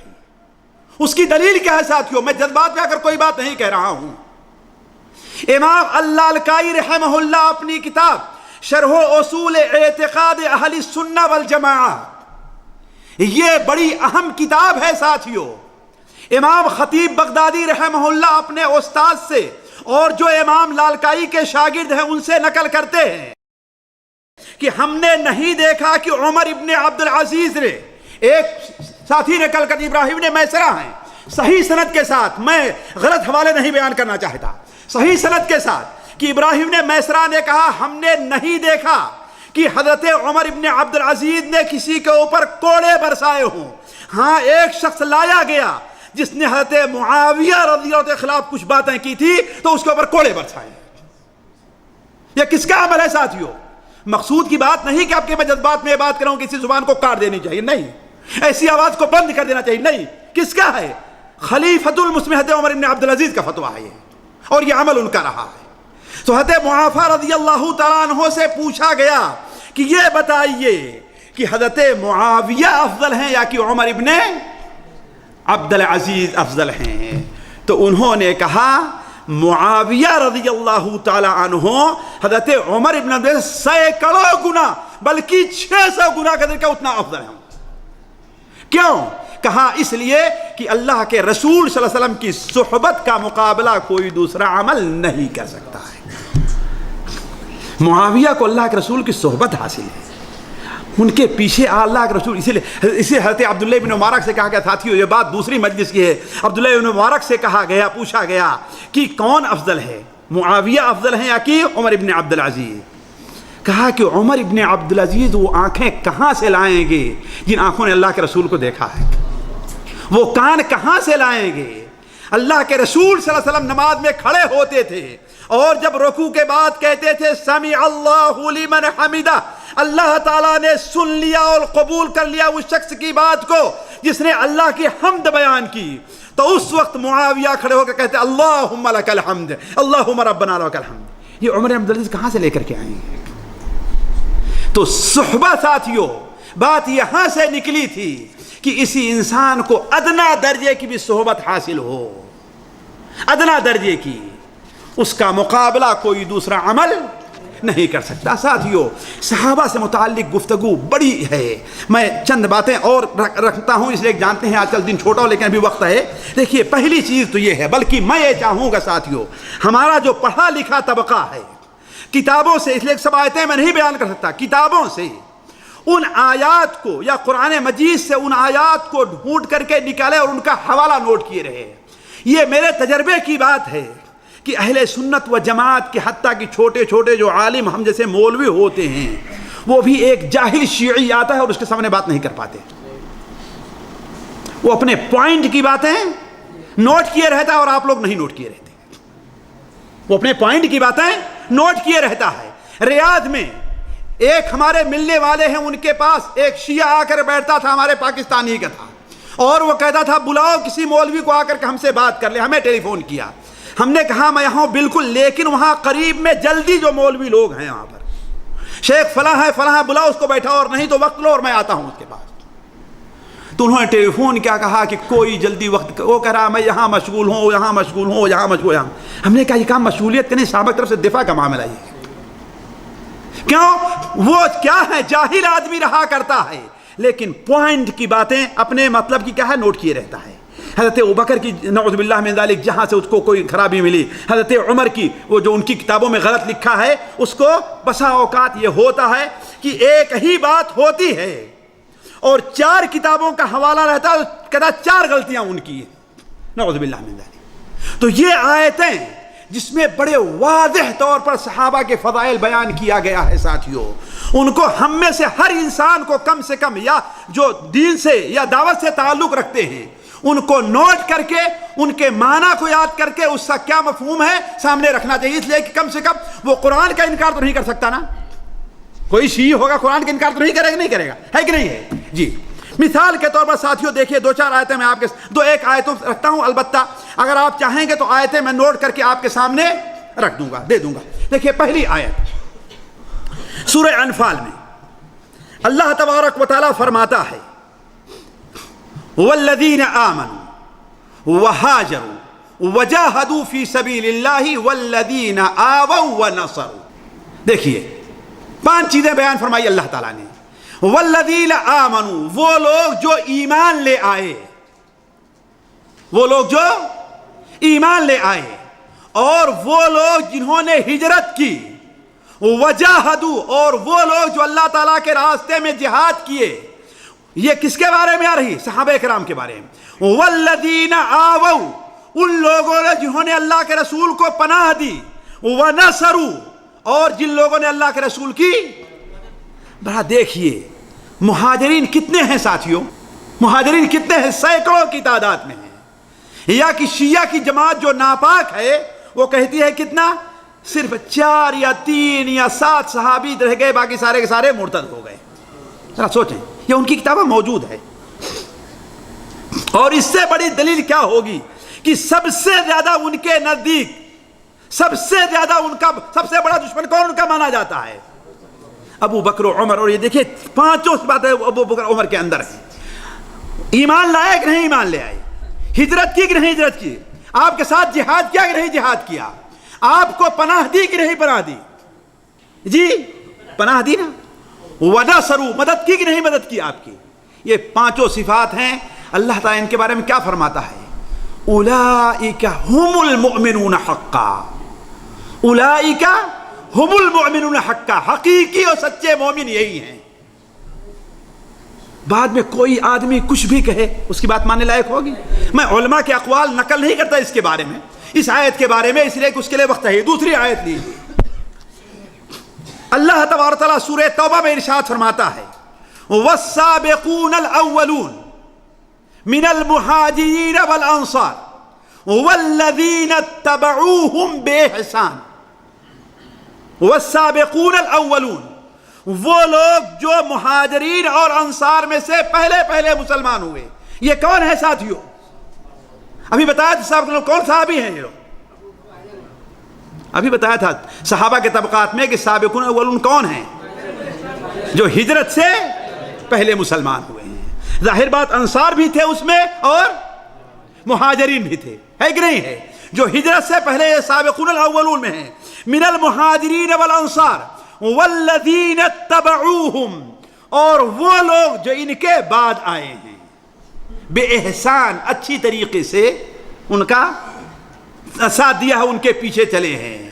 اللہ تعالیٰ فرماتا ہے کہ رضی اللہ عنہم ورضوا عنہ، دونوں صفت بیان کی۔ یہ اللہ سے راضی ہیں، اللہ ان سے راضی ہے اور وہ اللہ سے راضی ہے۔ ذرا دیکھیں، یہ فضیلت ایک دو صحابی کی نہیں ہے۔ تیسری چیز، اللہ تبارک و تعالیٰ، جیسا کہ ابھی ہم نے وہ آیت جو سورہ فتح کی ہے، لقد رضی اللہ عن المؤمنین اذ یبایعونک تحت الشجرہ، یہ کم سے کم 1400 مسلمان تھے کہ نہیں مسلمان تھے؟ اور ان تمام کی فضیلت اللہ نے یہ بیان فرمائی کہ اللہ ان سے راضی ہو گیا۔ اس قسم کی حدیثیں ساتھیوں اگر آپ ڈھونڈیں گے تو آپ کو 200 نہیں 300 بلکہ 50 آیتیں آپ کو ایسی ملیں گی۔ بلکہ ایک کتاب آئی ہے، جو لوگ عربی پڑھنا جانتے ہیں وہ اس کتاب کو لیں، اور بڑی تفصیل کے ساتھ اس کے اندر ہے عقیدۃ اہل السنہ الجماعہ فی الصحابۃ الکرام، اہل سنت و جماعت کا عقیدہ صحابہ کرام کے بارے میں کیا ہے۔ اللہ کے رسول نے اولاً اللہ کے رسول نے ان کی بڑی فضیلتیں بیان فرمائی ہیں۔ احادیث کے اندر اگر آپ دیکھیں گے تو صحابہ کرام کی جو فضیلت اللہ کے رسول نے بیان فرمائی ہے وہ کسی اور طبقے کی نہیں ہے۔ مثال کے طور پر وہ آیت جو حضرت جابر ابن عبداللہ ابو سعید خدری سے نقل کرتے ہیں، ایک صحابی دوسرے صحابی سے نقل کرتا ہے، جابر ابن عبداللہ ابو سعید خدری سے نقل کرتے ہیں، اور حضرت ابو سعید خدری اللہ کے رسول صلی اللہ علیہ وسلم نقل کرتے ہیں کہ اللہ کے رسول صلی اللہ علیہ وسلم کو معلوم ہوا کہ حضرت خالد بن ولید نے، صحیح بخاری صحیح مسلم کی روایت ہے، حضرت خالد بن ولید نے، جو کہ حضرت خالد بن ولید کا کیا مقام ہے جانتے ہیں آپ، ہے کہ نہیں ہے؟ اللہ کے رسول نے ان کی جو ایک صفت بیان فرمائی کسی اور صحابی کی نہیں بیان فرمائی، ہے کہ نہیں ہے؟ کیا بیان ہے وہ؟ سیف اللہ، کسی اور صحابی کی نہیں۔ اس کے باوجود اللہ کے رسول صلی اللہ علیہ وسلم نے ان سے کیا فرمایا؟ ان کی بات ہو گئی حضرت عبد الرحمن ابن عوف رضی اللہ، اور یہ کون صحابی ہیں؟ السابقون الاولون والے ہیں، ان 10 صحابہ میں ہیں جن کو اللہ کے رسول نے دنیا میں جنت کی بشارت دی تھی، اور جنہیں اللہ کے رسول صلی اللہ علیہ وسلم نے محسن اور خیر کرنے والا قرار دیا ہے۔ ان سے دونوں میں آپس میں کچھ گفتگو ہو گئی تو حضرت خالد بن ولید نے ذرا زور میں آ کر کہہ دیا کہ یہ آپ ہم پر یہ احسان جتاتے اور بڑائی ظاہر کرنا چاہتے ہیں کہ آپ ہم سے پہلے مسلمان ہوئے ہیں۔ یہ بات اس لیے کہ حضرت عبد الرحمن ابن عوف اس لیے نہیں مسلمان ہوتے کہ اپنی بڑائی جتائیں، اس لیے نہیں اللہ کے راستے میں خرچ کیا تھا کہ ہاں بڑے بنے، نہیں، یہ سارا اللہ کے لیے۔ ان کو یہ بات بری لگ گئی۔ نبی صلی اللہ علیہ وسلم کو جب یہ خبر پہنچی ہے تو آپ نے حضرت خالد بن ولید کو بلایا اور کہا خالد یہاں آؤ، خالد یہاں آؤ۔ خالد دیکھو، اللہ کی قسم اگر تم احد پر، کس کے بارے، ہمارے بارے میں نہیں کہا آپ نے، اے خالد، جبکہ خالد بھی ان صحابہ میں ہیں جو فتح مکہ سے پہلے مسلمان ہوئے تھے، صلح حدیبیہ کے بعد اور فتح مکہ کے پہلے مسلمان ہوئے تھے۔ کہا کہ اے خالد، اگر تم احد پہاڑ کے برابر سونا بھی خرچ کرو، جو نہیں، چنا اور مٹر نہیں، چاول نہیں، احد پہاڑ کے برابر سونا اور چاندی بھی خرچ کرو، تو جو یہ عبد الرحمن ابن عوف وغیرہ نے 1 کلو 1.25 کلو جو چاول اور چنا جو جو خرچ کیا ہے، ان کے اس جو کے برابر تمہارا سونا اور چاندی نہیں ہو سکتا۔ ذرا دیکھیں، یہ مقام اللہ کے رسول صلی اللہ علیہ وسلم صحابہ کرام کو دیا کرتے تھے۔ اللہ کے رسول صلی اللہ علیہ وسلم صحابہ کرام کو اس دنیا کے لیے امان قرار دیا ہے۔ چنانچہ صحیح مسلم شریف کے اندر روایت ہے کہ نبی کریم صلی اللہ علیہ وسلم ایک بار صحابہ کرام کے پاس آئے اور کہا کہ تم لوگ کیا کر رہے ہو؟ کہا اے اللہ کے رسول صلی اللہ علیہ وسلم، ہم لوگ نماز پڑھے اور دوسری نماز کا انتظار کر رہے ہیں۔ آپ صلی اللہ علیہ وسلم نے اس وقت جو ہے آسمان کی طرف اپنی نظر اٹھائی اور کہا کہ جب تک چاند یہ تارے موجود ہیں اس وقت تک قیامت قائم نہیں ہوگی۔ اسی طریقے سے جب تک میں موجود ہوں میرے صحابہ کے اوپر کوئی بڑی مصیبت نہیں آ سکتی۔ پھر آپ نے کیا کہا؟ جب تک ہمارے صحابہ موجود ہیں ہماری امت کے لیے امان ہے۔ ساتھیو، صحابہ کے مقام کو پہچانیے۔ اسی لیے حضرت عبداللہ ابن مسعود رضی اللہ تعالیٰ عنہ، مسند احمد کے اندر روایت ہے، وہ بیان فرماتے ہیں کہ اللہ تعالیٰ نے تمام بندوں کے دلوں کو ٹٹولا تو سب سے بہتر دل اپنے نبی محمد صلی اللہ علیہ وسلم کو پایا، تو ان کا انتخاب کر لیا اپنے نبوت کے خاتمے کے لیے۔ پھر نبیوں کے بعد لوگوں کے دلوں کو ٹٹولا تو سب سے بہتر دل کس کا پایا؟ صحابہ کرام کا پایا، اور انہیں اپنی نبی کی صحبت کے لیے ان کا انتخاب کر لیا ہے۔ تو جس چیز کو صحابہ اچھا کہتے ہیں وہ اچھی چیز ہے، اور جس چیز کو صحابہ برا کہتے ہیں وہ بری چیز ہے۔ جو صحابہ کے زمانے میں سنت ہے وہ سنت ہے، اور جو ان کے زمانے میں سنت نہیں وہ بعد میں کبھی بھی سنت نہیں بن سکتی ہے۔ چاہے عید میلاد النبی کتنی محبت سے منائی جائے، چاہے جتنے جذبے سے منائی جائے، اگر اس زمانے میں سنت نہیں تھی تو آج بھی سنت نہیں ہو سکتی۔ چاہے جتنا پیسہ خرچہ کیا جائے یہ قرآن خوانی کے اوپر، اگر ہمارے صحابہ نے قرآن خوانی نہیں کی ہے تو دنیا میں کوئی عالم بڑے سے بڑا عالم کرے وہ کبھی بھی سنت نہیں ہو سکتی ہے۔ تو کہنے کا مطلب آپ صلی اللہ علیہ وسلم فرمایا کہ ہمارے صحابہ امان ہے، کس کے لیے؟ کس کے لیے امان ہے؟ ہماری امت کے لیے امان ہے۔ جب تک ہمارے صحابہ ہیں امت کے اوپر مصیبت نہیں آئے گی۔ اور ساتھیوں صحیح ہیں، صحابہ کرام کا زمانہ جانا نہیں تھا کہ امت کے اندر فرقے نکلتے گئے اور آج تک نکلتے چلے جا رہے ہیں۔ ساتھیوں خلاصہ کلام یہ صحابہ کرام سے متعلق گفتگو بڑی لمبی ہے، لیکن صحابہ کرام رضوان اللہ علیہم اجمعین سے متعلق ایک ضروری بات جو مجھے کہنی ہے وہ یہ ہے کہ اللہ کے رسول صلی اللہ علیہ وسلم کے نزدیک صحابہ کرام کا بڑا اونچا مقام تھا۔ اتنا اونچا مقام تھا کہ نبی کریم صلی اللہ علیہ وسلم کو اپنے صحابہ سے اس قدر محبت تھی کہ آپ صلی اللہ علیہ وسلم صحابہ کرام کے بارے میں کوئی گفتگو پسند نہیں کرتے تھے، کسی بھی قسم کی گفتگو۔ اور یہ ایک بار حضرت ان کی روایت ہے، حضرت انس بن مالک کی ہے یا کس کی ہے، وہ بیان کرتے ہیں کہ اللہ کے رسول صلی اللہ علیہ وسلم کہ ایک بار کہیں جا رہے تھے یا آپ بیٹھے ہوئے تھے، دیکھا کہ کچھ انصار کے لونڈے ہیں، بچے ہیں اور عورتیں ہیں، وہ سامنے سے آ رہی ہیں شادی سے۔ آپ صلی اللہ علیہ وسلم ان کے آگے بڑھے اور کہا کہ تمہیں ہم سے محبت ہے؟ انہوں نے کہا اے اللہ کے رسول بالکل آپ سے محبت ہے۔ تو کہا اللہ گواہ ہے کہ مجھے بھی تم سے محبت ہے۔ ذرا بتائیے یہ مقام کوئی کیسے حاصل کرے گا؟ اسی مقام کا نتیجہ تھا ساتھیوں کہ اللہ کے رسول صلی اللہ علیہ وسلم نے صحابہ کرام سے متعلق گفتگو کو گناہ کبیرہ قرار دیا ہے. ان کے عیوب نکالنا، ان کی برائی بیان کرنا، یہ کیا ہے؟ گناہ کبیرہ ہے. بلکہ ساتھیوں میرا یہ تجربہ ہے کہ جو آدمی صحابہ کرام کے بارے میں کسی بھی بدظنی کا شکار ہوتا ہے اس کا انجام بخیر نہیں ہوتا الا کہ وہ توبہ کر لے. اور اللہ کے رسول کے نزدیک ساتھیوں صحابہ کو اللہ نے یہ مقام دیا تھا کہ نبی کریم صلی اللہ علیہ وسلم صحابہ کرام سے محبت کو، اپنی محبت کرنے کو اپنی دعا کا مستحق ٹھہرایا کرتے تھے. چنانچہ حضرت عبد الرحمن بن عوف بیان کرتے ہیں، طبرانی کبیر کے اندر یہ روایت ہے کہ نبی کریم صلی اللہ علیہ وسلم کا جب انتقال ہونے لگا تو کا وقت آیا تو آپ نے سے لوگوں نے کہا کوئی وصیت کیجئے.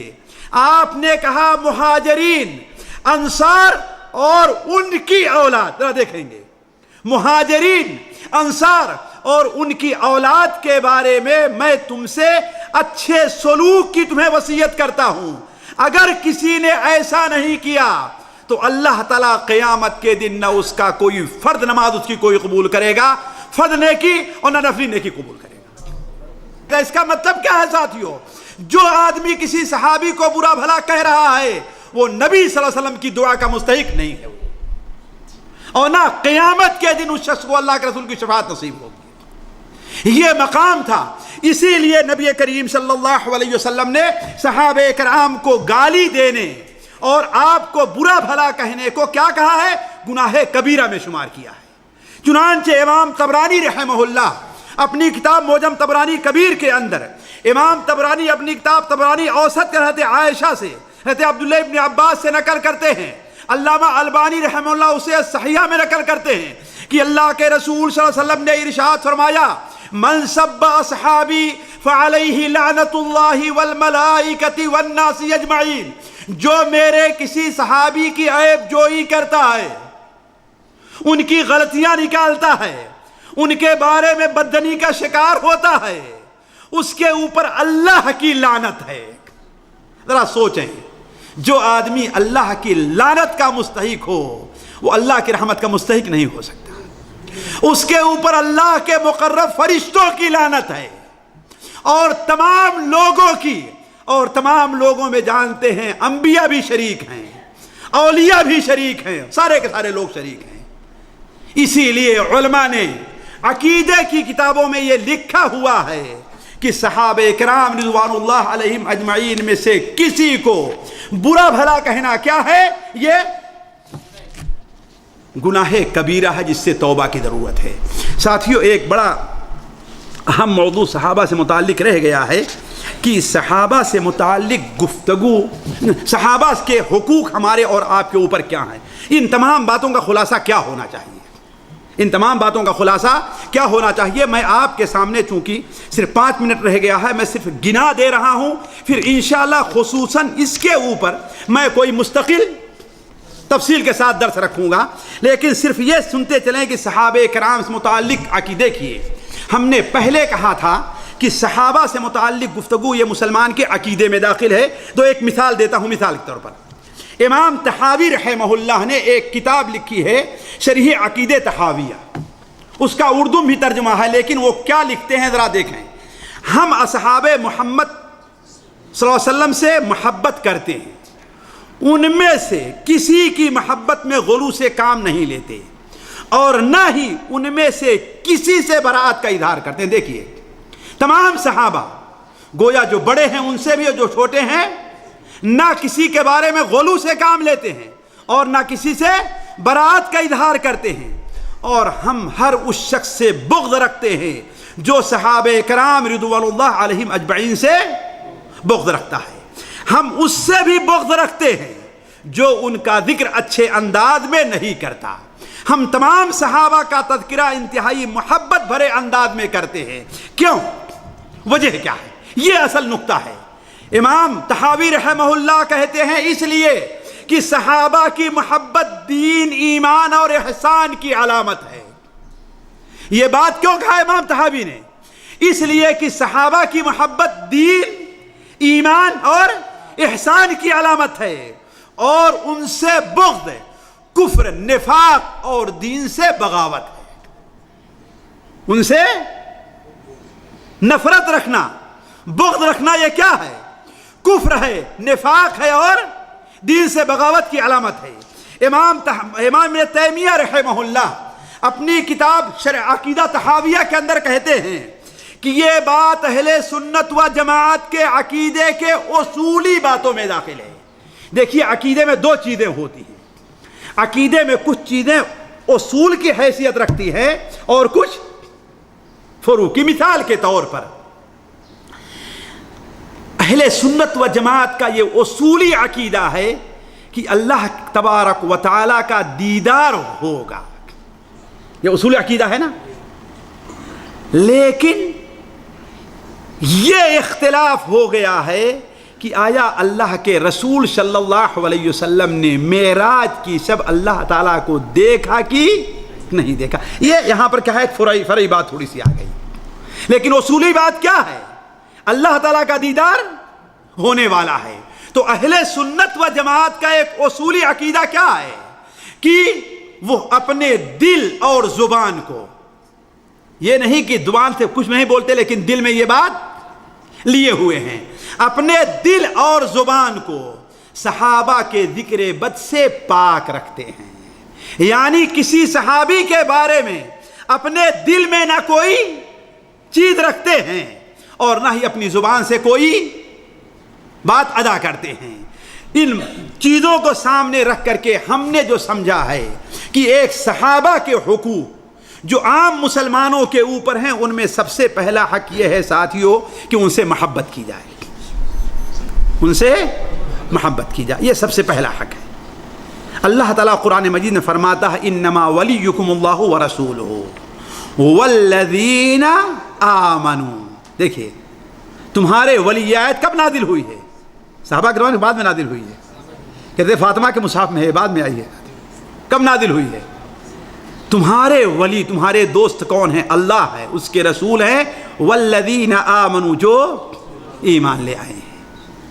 اچھا وقت نہیں ہے کہ میں اس کی تفصیل کروں۔ دوسرا ہے، پہلا حق یہ ہے، دوسرا حق ہے کہ ان کے لیے دعا اور استغفار کیا جائے، دعا اور اسی لیے اہل سنت و جماعت کے ہاں ایک رسم چل چکی ہے کہ کسی صحابی کا نام آئے کیا کہا جائے گا؟ رضی اللہ عنہم، اللہ تعالیٰ ان سے راضی ہو جائے، ہے کہ نہیں؟ تو اہل سنت و جماعت کے نزدیک صحابہ کے حق میں یہ بات بھی داخل ہے کہ ان کے لیے، اسی لیے مائی عائشہ نے کہا کہ اللہ تعالیٰ نے تو کہا تھا کہ ہمارے صحابہ کے لیے تم دعائیں مغفرت کرو، لیکن یہ ایسے لوگ پیدا ہوئے کہ ان کے اوپر لعنت بھیجنے لگے، نعوذ باللہ۔ تیسرا صحابہ کا حق یہ ہے کہ ان کے جو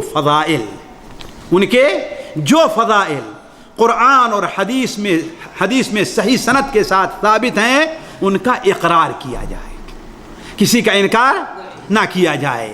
جیسے حضرت ابوبکر ہیں، عمر ہیں، عموماً سابقون اولین ہیں اور عام صحابی ہیں، ہے کہ نہیں ہے؟ حضرت معاویہ رضی اللہ عنہ، ان کی فضیلت میں اللہ کے رسول سے حدیثیں وارد ہیں۔ چوتھا حق یہ ہے کہ ان کی عدالت کو قبول کیا جائے۔ عدالت کیا مطلب؟ یعنی ان سے کوئی ایسا کام سرزد نہیں ہوتا تھا، یہ دیکھیں عدالت کا معنی، کہ جسے وہ ناحق سمجھتے اور پھر بھی وہ کام کر رہے ہیں، کہ اس کام کو وہ ناحق سمجھ رہے ہیں اور پھر بھی وہ کام کر رہے ہوں، ایسا ان سے سرزد۔ یہ اہل سنت جماعت کا عقیدہ ہے کہ ان کا صحابہ کرام کا حق مانا جائے۔ پانچواں ان کا حق ہمارے اوپر یہ ہے کہ انہیں برا بھلا نہ کہا جائے، ان کی عیب جوئی نہ کی جائے، ہے کہ نہیں ہے؟ ایک ان کا حق یہ ہے کہ ان کی تعظیم کی جائے، ان کا نام کس سے لیا جائے؟ احترام سے لیا جائے، اس لیے کہ اللہ کے رسول فرماتا اکرموا اصحابی، میرے صحابہ کا اکرام کرو۔ اور ایک ان کا حق یہ ہے کہ ان کی غلطیوں کو اچھالا نہ جائے، ان کی غلطیوں کے اوپر پردہ ڈالا جائے۔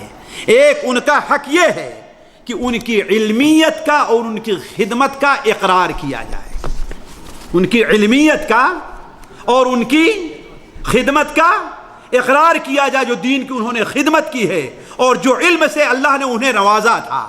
اسی لیے صحیح بخاری شریف میں ہے، حضرت عبداللہ ابن عباس سے کسی نے کہا کہ معاویہ تو رضی اللہ عنہ ایک رکعت وتر پڑھتے ہیں. دیکھیے کیسے دروازہ بند کیا. عبداللہ بن عباس نے کہا چھوڑو اس بات کو، انہو صحب النبی صلی اللہ علیہ وسلم، اس کا ذکر نہ کرو، وہ اللہ کے رسول کے صحابی. ذرا دیکھیے آپ، کہا صحابی ہونا اس عمل کے اور ان کا فقیہ ہونا اس عمل کے سچ ہونے کے لیے کافی ہے. تو ان کی علمیت کا اور ان کے دین کی خدمت کا ہم کا اقرار کریں. اسی طریقے سے صحابہ کا حق اہل سنت جماعت کے نزدیک یہ ہے کہ ان کا آپس میں جو اختلاف ہوا ہے. ساتھیوں یہ بتائیے اللہ تعالیٰ کو معلوم تھا کہ نہیں تھا کہ صحابہ کرام آپس میں لڑیں گے؟ معلوم تھا. تو پھر بھی اللہ تعالیٰ نے ان کے بارے میں کیوں فرمایا رضی اللہ عنہم ورضوا عنہ؟ اس کا مطلب اللہ تعالیٰ سمجھتا تھا کہ ان کی لڑائی کسی نفسانی خواہشات کی بنیاد پر نہیں ہوگی. ہے بات صحیح کہ نہیں صحیح ہے؟ اللہ تعالیٰ نے کیوں کہا فعلم اللہ ما فی قلوبہم، کیوں فرمایا؟ حالانکہ وہ لوگ اس میں شریک تھے جن سے فرماتا ہے، جانتا تھا نہیں جانتا تھا. آخر حضرت طلحہ شریک تھے کہ نہیں شریک تھے اس میں؟ حضرت زبیر شریک تھے کہ نہیں شریک تھے اس میں؟ حضرت علی شریک تھے اور ان دونوں کے آپس میں لڑائی ہوئی کہ نہیں تینوں کی؟ تو اللہ تعالیٰ جانتا تھا کہ یہ لڑیں گے، اس کے باوجود کیا فرمایا اللہ تعالیٰ نے؟ جی کہ فعلم اللہ ما فی قلوب. اس کا معنی کیا ہے؟ کہ ان کی لڑائی دنیا کے لیے نہیں تھی. اور آج 1400 سال کے بعد آ کر کے کوئی نابالغ مولوی کیا کہتا ہے کہ معاویہ اور فلاں لوگوں کیا ہے دنیا چاہتے. نعوذ باللہ من ذالک. اللہ تیری زبان کو توڑ دے، تجھے تباہ اور برباد کرے اللہ تعالیٰ، تجھ کو تجھے توبہ کی توفیق عطا فرمائے. تو کیا حق بنتا ہے جس کی فضیلت اور جن کے دل کی صفائی اللہ تعالیٰ دے دے. تو کہنے کا مطلب صحابہ کرام کا ایک حق یہ بھی ہے کہ ان کے آپس کے جو اختلافات ہیں ان کو ابھارا نہ جائے. اللہ تعالیٰ سے دعا ہے کہ اللہ تعالیٰ ہمیں اور آپ کو صحابہ کرام کے حق کو پہچاننے کی توفیق عطا فرمائے. اللہ تعالیٰ ہمیں ان کے لیے دعائے مغفرت کرنے اور رضوانیت کی دعا کرنے کی توفیق عطا فرمائے. اللہ تعالیٰ ہمیں اور آپ کو ان کی محبت سے نوازے اور ہمارے دل میں ان کی محبت ڈالے، تاکہ ہم اور آپ قیامت کے دن ان لوگوں میں شریک ہوں جو صحابہ کرام رضوان اللہ علیہم اجمعین کے ساتھ ایک دوسرے کے ساتھ مل رہے ہوں. سبحانک اللہم و بحمدک اشہد ان لا الہ الا انت استغفرک و اتوب الیک. اگر کوئی آج سے متعلق کوئی بات ہے تو ٹھیک، نہیں تو السلام علیکم ورحمۃ اللہ وبرکاتہ. یہ تھے ہمارے استاد فضیلت الشیخ مقصود الحسن فیدی حفظہ اللہ تعالی، جو صحابہ کی شان بیان فرما رہے تھے. عزیز دوستو، اصل میں اب ٹائم چونکہ عصر کا بہت پیچھے آ گیا ہے، 3 بجے سے بھی پیچھے اب ٹائم آنا شروع ہو گیا ہے، تو اس لیے ہم نے تھوڑا ٹائم کو محدود کیا ہے. 12:40 سے لے کر 2 بجے تک کا ٹائم ہم نے رکھا ہے. تو اس لیے شیخ صاحب نے اس مختصر وقت میں جیسے اس تفصیل کو بیان کیا ہے، امید ہے کہ الحمدللہ بہت سے ایسے بھائی کہ جن کے دماغوں میں ذہنوں میں اگر کوئی ایسی بات ہوگی تو اس کی اصلاح ہو گئی ہوگی. تو اللہ تعالیٰ ہم سب کو ان باتوں کو سمجھنے کی اور عمل کرنے کی توفیق عطا فرمائے. یہ حقیقت ہے، بعض لوگ ایسے موجود ہیں، خاص کر حضرت معاویہ رضی اللہ تعالیٰ عنہ کے حوالے سے بڑی منفی گفتگو کی جاتی ہے، اور یہ اہل تشیع کا ایک اثر ہے کہ جو ہمارے لوگوں کے اوپر، آپ یقین جانیں، میں ابھی شیخ صاحب گفتگو کر رہے تھے، ہمارے پاس اکثر لوگ کچھ کلپس وغیرہ بھیجتے رہتے ہیں. میرے پاس ابھی ایک عربی میں ایک کلپ ہے، اب اس کو چلائیں تو بہت سے بھائی تو شاید سمجھ نہیں سکیں گے، صرف شیخ صاحب کے لیے میں نے نکالا ہے، یہ سنیں گے کہ یہ لوگ ابو بکر صدیق رضی اللہ تعالیٰ عنہ جیسے صحابی کو کتنی معاذ اللہ یہ گالیاں دیتے ہیں. تو اس لیے بہت ضروری تھا اس موقع کے اوپر اس موضوع کو بیان کرنا. ہم دعا کرتے ہیں کہ اللہ تعالیٰ شیخ محترم کے علم اور ان کے عمل میں اور ان کی عمر میں اللہ تعالیٰ ان کو برکت عطا فرمائے. یہ کچھ بھائیوں نے جو سوال کیے ہیں، یہ سوال وہ ہیں کہ جس کا موضوع کے ساتھ کوئی تعلق نہیں، تو بعد میں اس پر اگر آپ کو گفتگو کرنا ہو تو شیخ صاحب سے کر لیں. وقت بہت ہو چکا، ٹیلی فون پھر گفتگو ہوگی. شیخ صاحب سے اگر آپ ابھی بات کرنا چاہیں الگ سے کر لیں، یا بعد میں آپ ٹیلی فون پر رابطہ کر کے یہ پوچھ لیں. تو یہ موضوع وہ ہیں، سوال بھی وہ ہیں جو اکثر یہاں پر باتیں بیان کی گئی ہیں، اکثر بتایا گیا ہے، لیکن شاید کوئی نیا بھائی ہے تو وہ شیخ صاحب سے مل لے، تو پھر ملاقات ہوگی. اللہ تعالیٰ سے دعا ہے کہ اللہ تعالیٰ ہم سب کو عمل کرنے کی توفیق عطا فرمائے.